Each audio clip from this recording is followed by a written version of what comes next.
and it's not beautiful.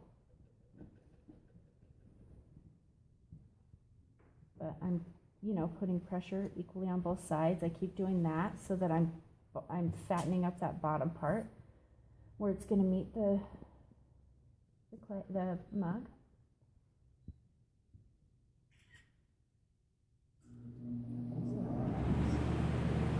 And then now so that's pinchy, and this is pulley, pretty much. So I just got my fingers wet, and I'm smoothing out the sides where my hand meets that, you know, this is a very concentrated way of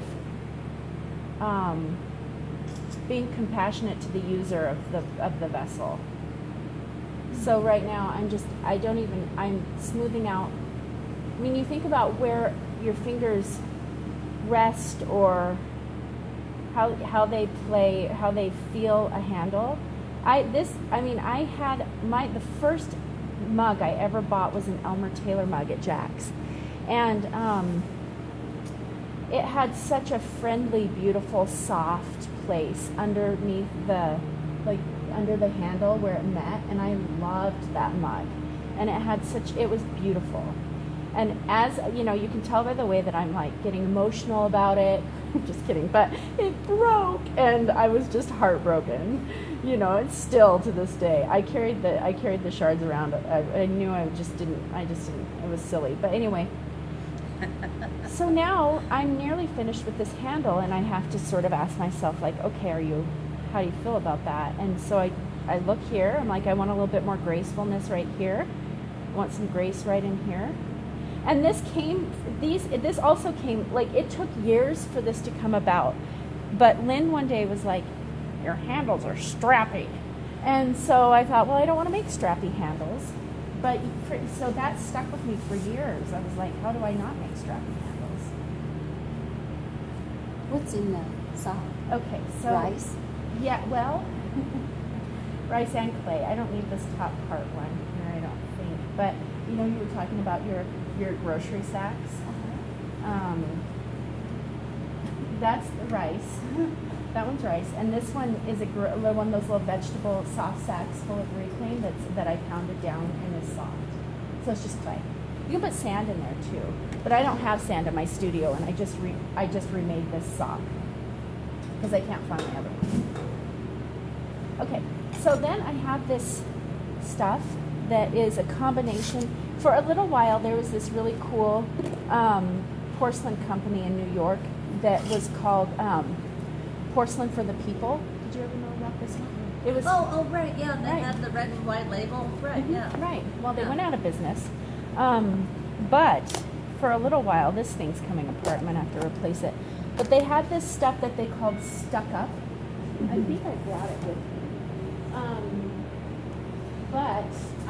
So this is a combination. It was supposed to be like magic water. It was something magical. Mm-hmm. But this is a combination of just like scraps and the Stuck Up. And I just wet it all the time because it dries out. Okay, so I'm ready to put this on. And of course, I should think about like which mug it should go on. It's kind of an awfully big handle for this little squat guy. So it's a long handle, so I'm going to put it on this one. Sometimes I worry that this distorts the rim.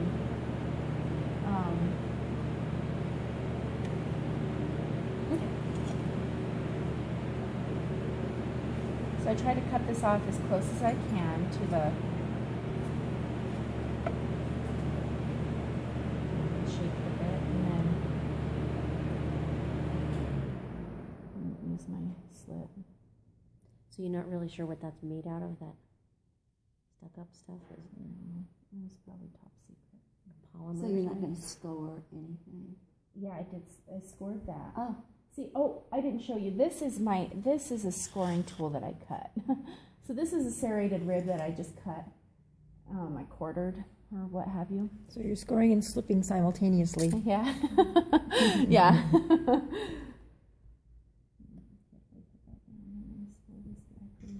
But it's good because it's not too wet. Yeah. We're pretty much with any clay body or porcelain or stoneware. Yeah, I hope so. No, I don't know, Ken. No. So I did have some real trouble putting handles on with this clay body when I did, but I made some larger picture forms when I was testing it. But so I'm hoping, the thing about it was really hard to get them on, but once they stuck on, they were on. Does that make sense? Mm-hmm. So I was impressed by that. So as I'm choosing a clay body, this is how that's going down. Okay, so again, I'm concentrating down here to pop up that shoulder. Sweet spot. Yeah, so that it can have that lift that I'm really wanting. And I'm just smoothing out all potential burrs because, I want it to be a nice, and then I'm gonna lift that a little bit and bring that down here. That's kind of a big handle, but I'm okay with it. I have been hearing lately that I don't make handles that are big enough. That one's, so I don't really like that shape, but I'm gonna change it after I apply the bottom part of the handle. So I'm just pushing that down like that, and then I'll score it in place.